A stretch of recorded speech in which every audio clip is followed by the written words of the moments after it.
ladies, and gentlemen, and non-binary persons also. Welcome. Let's imagine we're in a theater, a real theater. You sit on plush chairs. They are nicely red, with thick cushions. There's red carpet on the floor everywhere. And there's a wonderful stage with thick red curtains, and behind there's the black curtains, and there's a decor. You can look and you imagine that you're in Venice somewhere. You imagine that? Okay. Before we go on, we want to invite you to have a little discussion. You know, the actors are a little bit late. They have to prepare, they have to wear their costumes. So, what does drama tell you? What does the word drama make you think of? And how could it be connected to solution focus? Find yourself a neighbor and talk for a few minutes.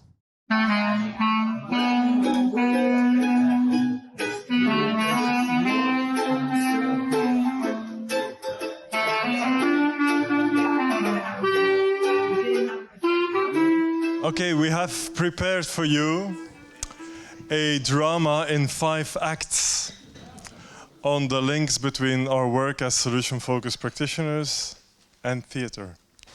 And I'm very honored to do this with Vonneke, because Vonneke is a dramaturg. Yeah? And we don't have a clue what that means, but we're going to find out. First of all, Vonneke, Act 1. There we are. Act 1. Drama as a metaphor for life. Vonneke, can you tell us, what is drama? The interesting thing about drama is that the original meaning of the word drama means to act. It's a deed. The meaning of a dramatic action, where everything goes out of and there's a lot of emotions and there's a lot of things happening, is actually not the original meaning. The original meaning, and it's important for today, is that drama means to act. It's a deed. It's something you do to influence your surroundings. A theater play is built up from actions. You see people do things, and the drama evolves through that. So that's one important thing. The metaphor of the theater is interesting because everything we put on stage, we do that very deliberately. We are very conscious, theater makers are very conscious on what they do on stage. They make deliberate choices. So this theater metaphor helps maybe to be more aware of what it is we do and don't do.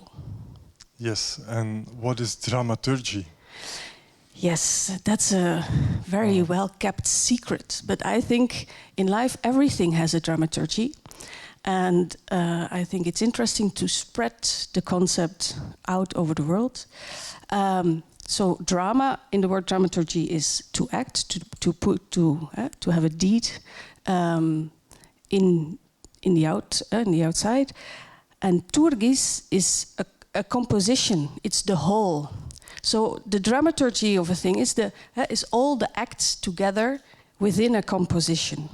It's how things are built up. It's the blueprint maybe behind things. It's how every act comes together within a composition.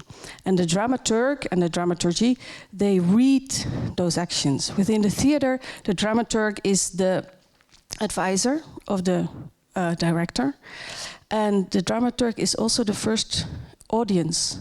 And he or she looks at what's happening on the stage and reads all the actions and put them in the composition and say, but if you do this a little bit different, then we get a different meaning. Is that a little bit clear for everybody?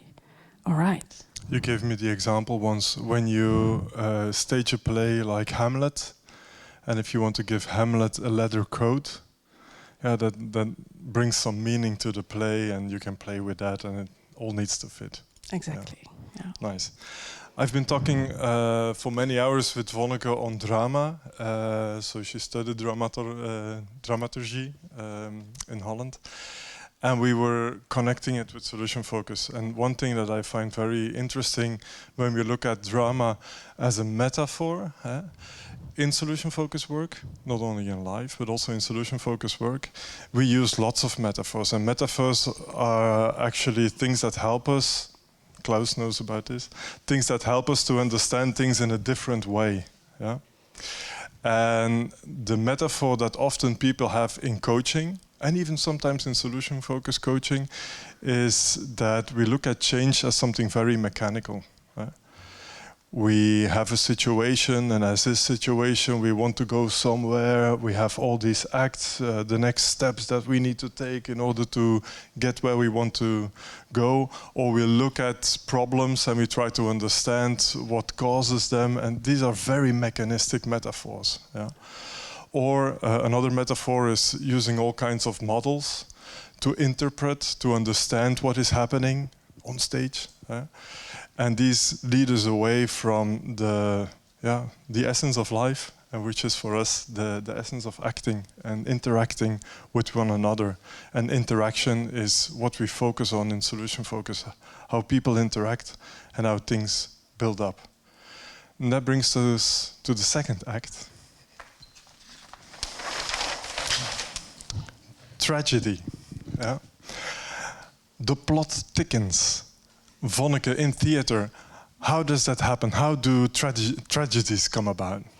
Tragedies always happen from misunderstandings. There's a lot of acts and deeds, and people interpret things, and they misinterpret, or they something goes wrong, or something turns out the other way, and that's in life as well. The problem comes, we do things, and at some point we get stuck. For example, Othello, the big guy from Shakespeare, that tragedy evolves around him hearing his lieutenant Cassio talking about a woman in a very lustful way, and Othello thinks this Cassio is talking about his wife. But Cassio wasn't. He was talking about another, his girlfriend. But in the end, everybody dies. That's tragedy. In tragedy, everybody dies in the end. Like in real life. Like in real life, exactly. Oh, damn! So what we see is that if we look at problems, they occur because we act, and somehow we get stuck in the action, and we don't know what to do anymore. Yeah, we can look at a problem as a knot of interactions. Yeah, so there's lots of coincidences, misunderstandings, responses to other person's acts, and so the plot thickens, and you get a tragedy. Yeah. And that reminds us of what Wittgenstein says about problems. He writes, "A problem has the form, I don't know my way about anymore." And you come in a situation, things change in your life, things happen in your life, and all of a sudden you're stuck, and you don't know your way out anymore. You don't know, you can't find your way. Yeah? And then you get stuck. So this stuckness is not caused by any mechanistic principles. You cannot go to the root causes to understand how somebody got stuck. The stuckness occurs, the plot thickens, because there's this continuation of acts and interactions that lead to a certain situation where somebody doesn't find his way about anymore. And then a person has a good idea, and he says, let's call a coach or a therapist. Act 3. Enter the coach. Enter the coach. Yeah. We're standing on a ridiculously high scene here in front of you. it took the organizers a lot of effort to build this just for this particular workshop. But we wanted to use this metaphor also of Steve de Chazer. He used to say, remain at the surface. And for us, it means remain on scene. And this is dramaturgic talk for stay there. We are, as coaches, somebody who is being called by a client. Yeah? And what we do is also we have interactions with our clients. This is happening on a scene. Something is going to change. You call it the motoric moment? Yeah, to call your coach or therapist is already the moment. We call it the motoric moment. It is the moment that you want to give a swing to the different actions and that evolving, and you open up a new way, another turnout. So there's a motoric moment we call. So of course you all know this, but the beginning of every coaching starts with that first call, and we could look at the coach as entering the stage. They enter from the curtain. They're with the coachee on stage. You're not in the audience. You're not observing. You're not looking. You're part of. You're not sitting here. Voilà. You're not in the audience as a coach, watching, observing, making an analysis, applying your model on what happens there, and giving advice from this seat. You enter on stage. With a big step.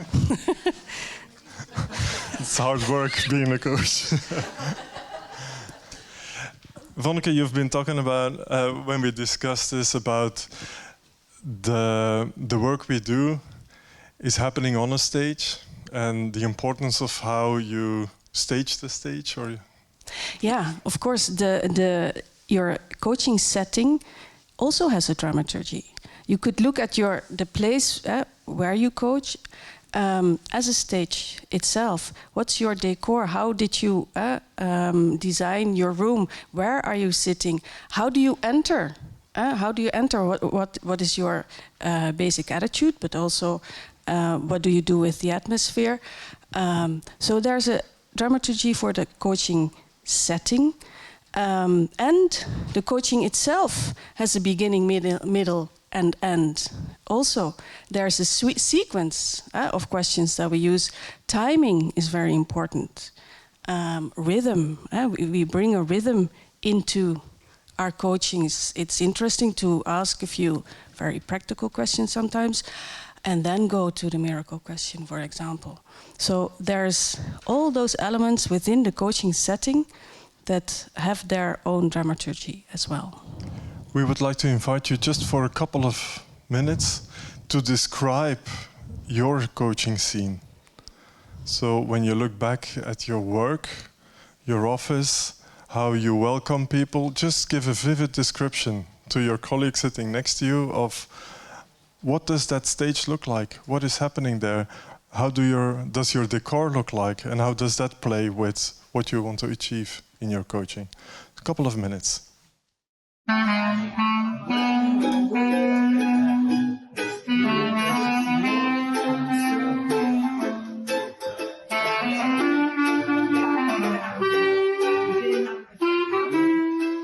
Before we move to Act 4, here on Act 3 we want to stress that we as coaches, we adopt a role.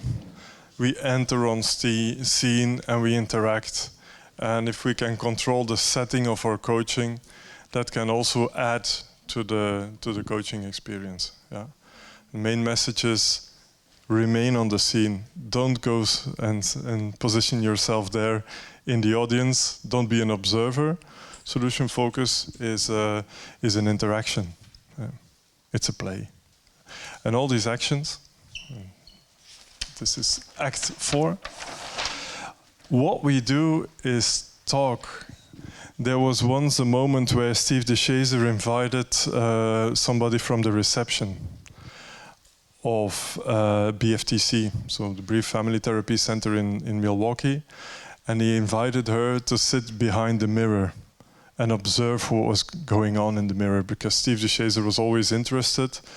What do people see? What is what do you see? What is your perspective? And apparently after a couple of minutes, or maybe half an hour, I don't know, she said, "Oh, this is boring. I'm out of here. All they're doing is talking." Yeah. And yeah, Steve, being Steve, took that very literally. Yeah. And said, "Yeah, that's what we do. We are constantly talking. There are no wet beds in the therapy room. We're talking about it." So there's two philosophers, Strawson and Searle, British and American philosophers, who call what we do in speech, speech acts. Every question we ask is a speech act. Yeah. And with every question we ask our clients, it's as if we are opening a door in the imagination of our clients. Yeah? We invite them to enter in their internal theater. So when a mother and a child are talking about a wet bed, there's no wet beds there, but they have these pictures of wet beds and whatever happens in the morning. Yeah? So every question we ask, they are there. Right? They see themselves there. And when we ask solution-focused questions or problem-focused questions, these are all doors. Yeah? For example, a problem-focused question could be, are you really sure that your mother loves you? This is not just, this is an act. It can cause drama, like in your example of Othello. All of a sudden there's a misunderstanding or an apprehension, and people start to question the acts of the mother, and the plot thickens and you get drama. But in with solution-focused questions, we actually want to help our clients to change the plot, so that something else can be imagined and something else can happen, and that new acts can emerge from all these questions that we ask. Yeah, that's a very important part of, if we look at everything as an act, then the things we say, of course, are very important acts. And I think we all know that, but in our SF practice, we are very concise in how we formulate, and we do that for a reason. And there's a very strong link with what a character on stage says. Characters on stage are built by what they say and what they don't say, and sometimes by what they do. But you never have a play which opens with, this is a character, he's very blue and has this and this, and there's no, so you get to know the character in literature as well by what he's doing. And so that's again the metaphor, and our main tool is the speech act. Mm-hmm. Exactly. And if you go and watch very ordinary theater, it's like a pastiche. The characters are cliches, and we don't want that kind of drama in our solution-focused talk. We want real characters, not cliches. So real people, real acts, real behavior, not categories or things that we can get from a model. Also, we found a very nice quotation on Steve, coming from Steve. He said, when we ask the miracle question, so when we open that door in the imagination of our clients, asking the miracle question, we ask them to imagine themselves how the day after the miracle would look like. Yeah? And he calls it a dress rehearsal for change. Well, actually, it was quoted like this in the book on use of solution focus in South Africa. I went to the original citation. Anton is too thorough. As a historian and a philosopher, I need to be correct. And he actually writes, it's an... maybe here. It's not a dress. It's a virtual rehearsal. So but still beautiful, no? No. Okay. Brings us to the final act.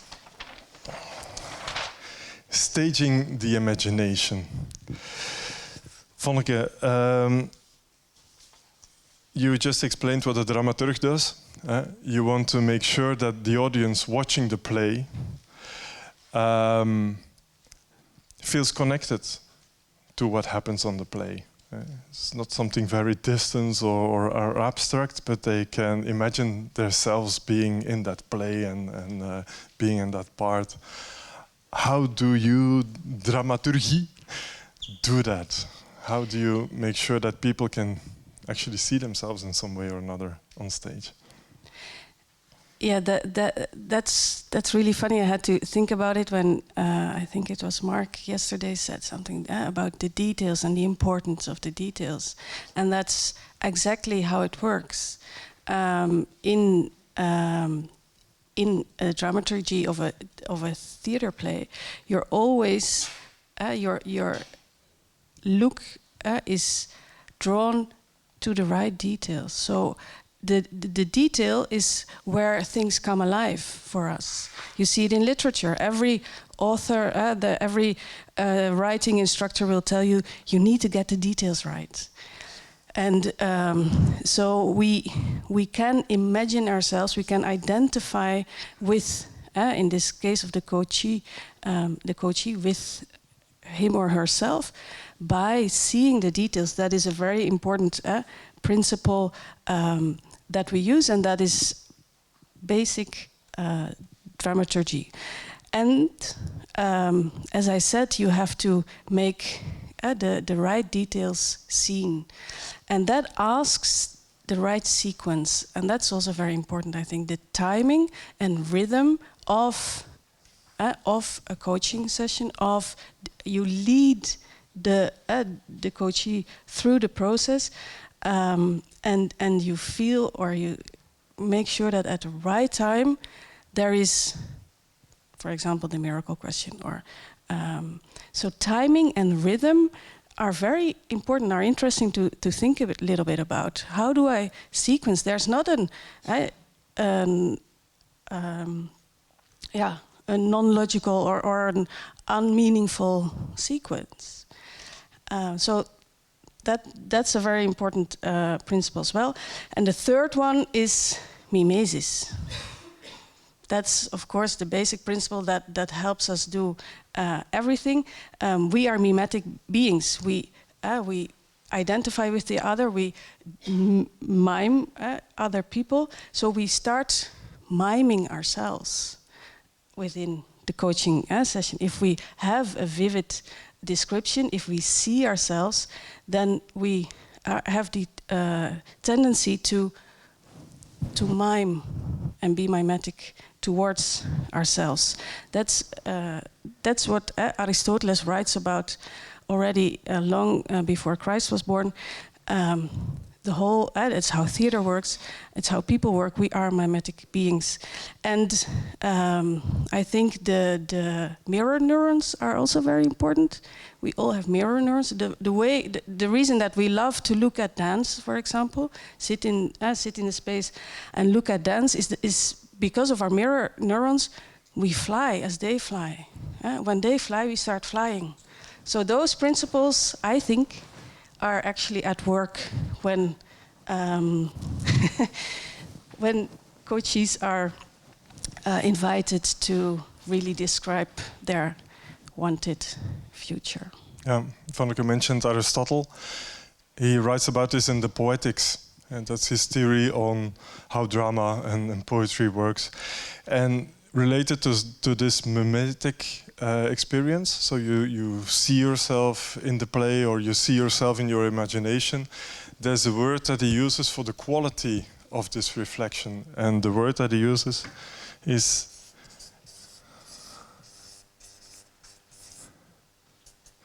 energeia.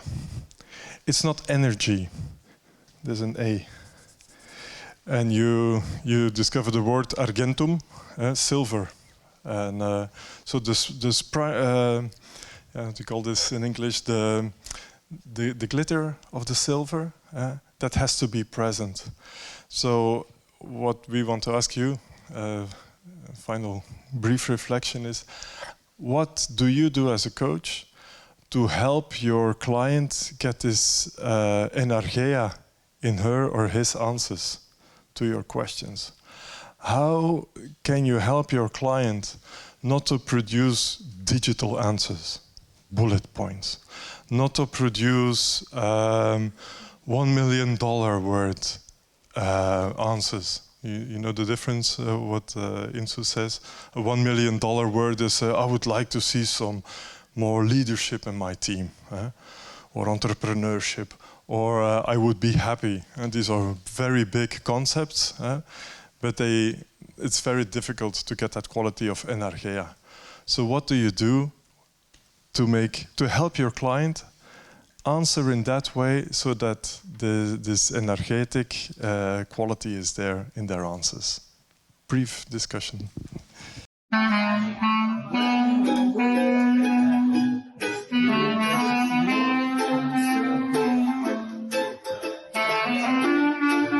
Okay, we hope that this helps you to get a clear vision on what you do in your coaching, on your coaching scenes. Yeah? To wrap up, and before we want to have some questions or reflections from you, this is what we wanted to bring. Act 1 was drama as a metaphor of life. Tragedy, the plot thickens, everybody dies.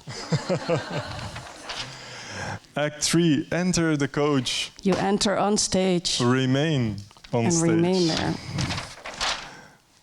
Everything is an act, everything, but also the acts. speech acts. 5, we stage the imagination. We use that internal theater and we try to make it as vivid as possible, energetic. And finally, curtain.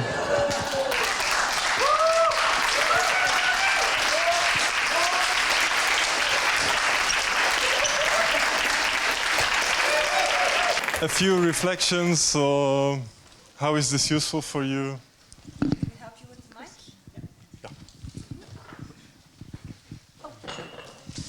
Yeah. I found it useful because it opened a new door in my mind to start imagining how I could set a coaching. So thank you. Okay, thanks. I think we were sort of rearranging the details for the client, like the Bühnenbild, we change. But then I think also we get off the stage as a coach and we leave the client in his world. Absolutely, yeah. We're not permanently there. Definitely. I'm always in search of non-mechanistic metaphors, so I'm very thankful for that. And it's fun. That's the most important part of it. Thanks for it. This reminds me of that every coaching session has phases, and make sure that you also have an end, beginning, middle. It's like it has an end and not stop somewhere before. So that's. It's not death. It's not. It's not. And that end is not death. Definitely.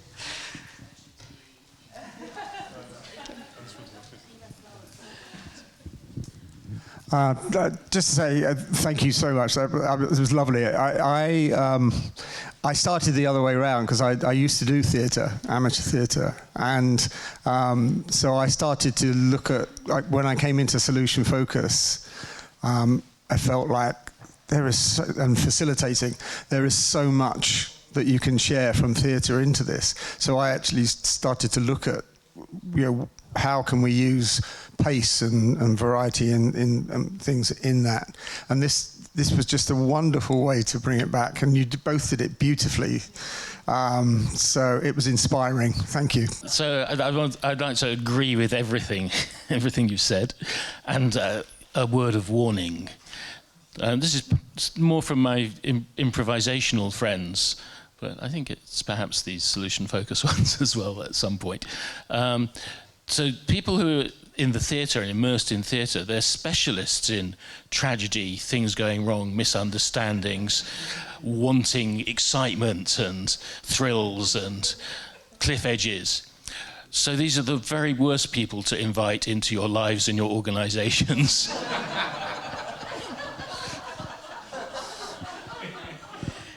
Yes. Something I learned from you, life is not scripted.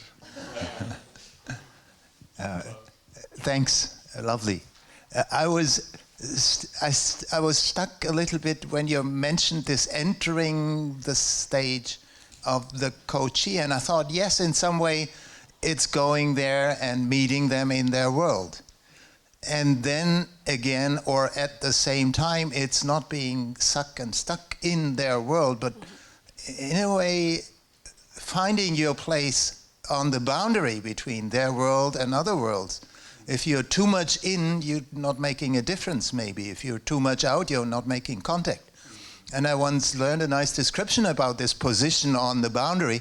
The German word for sorcerer or for witch is Hexe, and it comes from the Middle German Haga Zusa, the person who is sitting on the fence between two worlds, this world and the other world. And this might be on the border of the stage or, you know, at the door to the client's room, and being careful with entering and boundary sensitive in a way. Interesting. Yeah, the life of the client, as all our lives, are acts and interactions and understandings and misunderstandings and speech acts and on the same level, all of a sudden there's a coach or there's a therapist. So and that is also just in the interaction there. Yeah. In the end, everybody dies anyway. Just a remark to what was just said by Klaus.